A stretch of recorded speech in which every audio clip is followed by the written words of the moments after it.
Le banjo est un outil incroyable pour coller tes bandes, pour peu que tu aies un peu de volume. On pourrait croire à un jouet, et pourtant cet outil appelé le banjo peut te faire gagner un temps incroyable pour le collage de tes bandes. Je ne sais pas si tu te souviens du Tipex qu'on utilisait à l'école. Eh ben, c'est le même principe. Allez, je t'explique comment ça fonctionne. Alors, je te montre avec cette vue, ça sera peut-être plus facile au départ. Désolé pour le bruit, je suis à l'extérieur. Il y a des jardiniers, des oiseaux, des voitures qui passent, mais c'est pas grave. Comment ça fonctionne? C'est le même principe qu'un Tipex, comme on le disait tout à l'heure. Tu mets ta bande papier ici, le réservoir à enduit là, ta bande papier passe à l'intérieur et ressort par ici avec de l'enduit au dos de la bande. Tu as une partie de roulette pour les bandes à plat et si tu tournes celui-ci, tu as une roulette pour faire tes angles rentrants, dits tes queuilles. Donc, tu l'ouvres comme ça, tu prends un rouleau, hop, tu vas mettre ta bande à l'intérieur,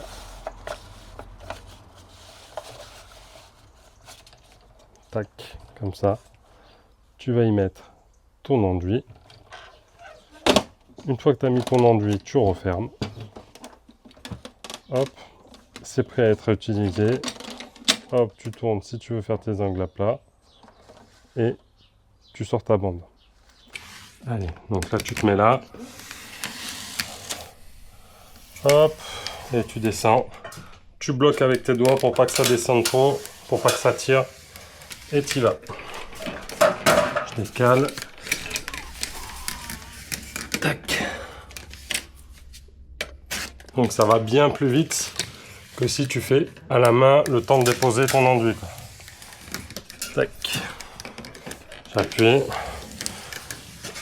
Hop. Là, je suis parti un peu en vrille. Hop. Tac.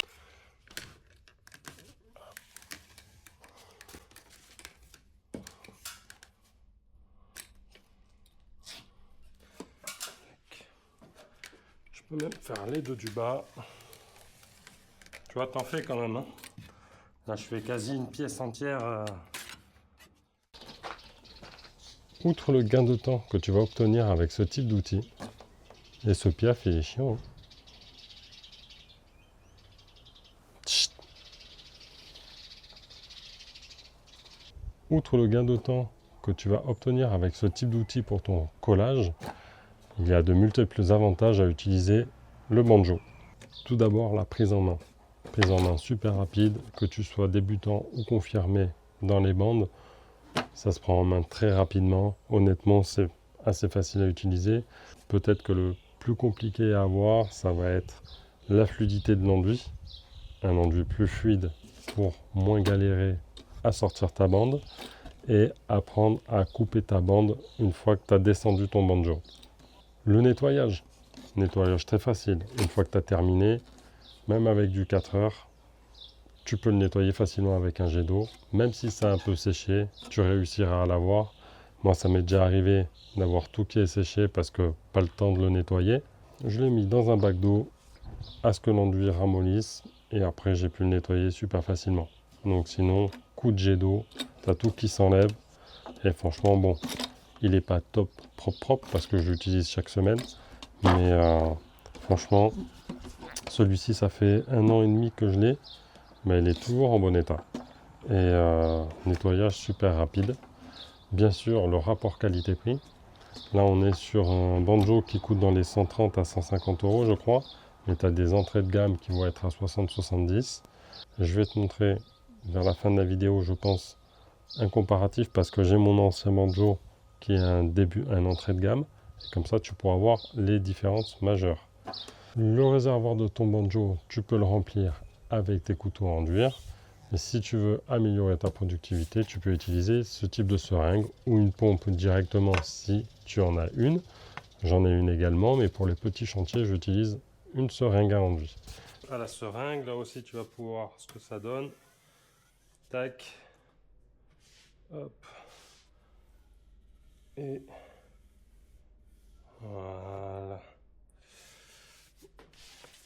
Pour tes queuilles et tes angles rentrants, tu peux combiner ton banjo avec ce type d'outil, mis avec une perche bien évidemment, un rouleur d'angle qui va écraser ta bande quand tu auras appliqué avec ton banjo, et un lisseur d'angle qui va venir lisser ton angle rentrant et faire de super beaux angles. Ok, pour te faire un petit comparatif de ce banjo, j'en ai un autre qui est d'entrée de gamme. Il y a des différences majeures entre les deux, mais celui-ci peut très bien faire l'affaire pour commencer. Je l'ai utilisé pendant 1 an à peu près. Bon, on est vite limité, bon, déjà par son réservoir qui est tout petit par rapport à celui-ci, mais forcément celui-ci sera un peu plus lourd que celui pour un débutant. Lorsque l'on commence, c'est pas forcément évident d'appréhender le poids de l'outil, même si c'est en plastique, mais une fois l'enduit chargé et avec un rouleau neuf. Sur un bras, juste pour le poignet, il faut qu'il s'habitue quand même, donc ça peut être pas mal de commencer avec une entrée de gamme. Déjà, pour les premières différences, bon, on voit qu'il y a le réservoir qui est totalement différent, mais c'est pas que ça. La première qui est visible, c'est que sur celui-ci, tu vas avoir une sangle que sur le côté droit. Donc moi qui suis gaucher, j'étais assez embêté pour commencer, puisqu'il fallait que je me serve soit de la sangle à droite, soit de la poignée là. Mais moi qui suis gaucher, ça me faisait très vite mal au poignet et j'avais pas autant de force qu'avec mon bras gauche. Ici, tu peux voir qu'il y a une sangle à gauche, une sangle à droite, que tu peux scratcher, régler, plus la poignée centrale, donc ce qui te permet de changer de bras régulièrement aussi.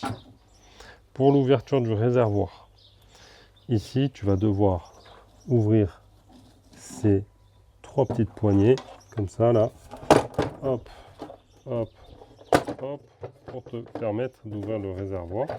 Donc, ce qui veut dire que tu dois enlever le capot à chaque fois. Attends, je vais y arriver, voilà. Tu dois enlever le capot à chaque fois. Donc là, tu vois déjà une autre différence. Tu dois enlever le capot à chaque fois pour mettre ton enduit.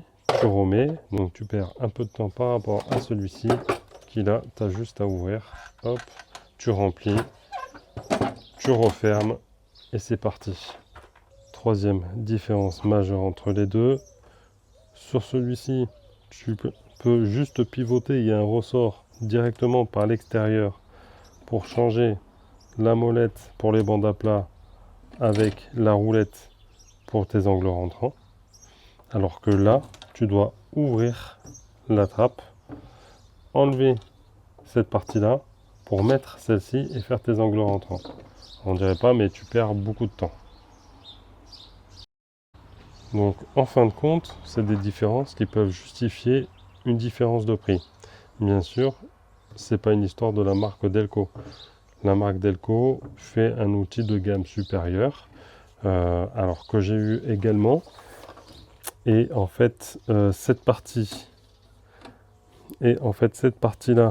sur le Delco qui est un peu plus haut de gamme se déclipse, se tourne directement, mais c'est par l'extérieur. C'est le même principe que ça, sauf que c'est pas un ressort que tu peux tourner directement, tu as juste à le déclipser.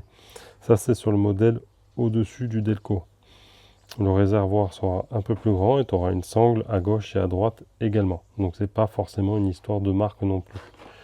Je vais être honnête avec toi, celui-ci je l'ai pris pour essayer parce que j'avais été étonné qu'il soit dans un magasin par chez moi, chez un fournisseur, alors que d'habitude je les trouve que sur des sites internet. Par contre, c'est très très bien pour commencer sur ce type d'outil, surtout si toi tu vas en faire ponctuellement. Je ne sais pas si tu es particulier ou pas, mais si tu es particulier, ça peut très très bien faire l'affaire. Va pas te ruiner, tu vas déjà gagner grave ton temps avec ça. Bon, j'espère que tu auras apprécié cette vidéo. C'est pas forcément les meilleures conditions pour faire une vidéo, je te l'accorde, mais entre les chantiers plus la vie du quotidien, pas évident de se trouver un petit peu de temps pour faire ce que j'aimerais faire sur YouTube. Voilà. En tout cas, si tu as des questions, n'hésite pas, pose-les moi en commentaire sur le banjo ou sur les outillages en général du jointeur et je tâcherai d'y répondre soit en vidéo, soit en commentaire directement. Voilà. Allez, salut, à bientôt.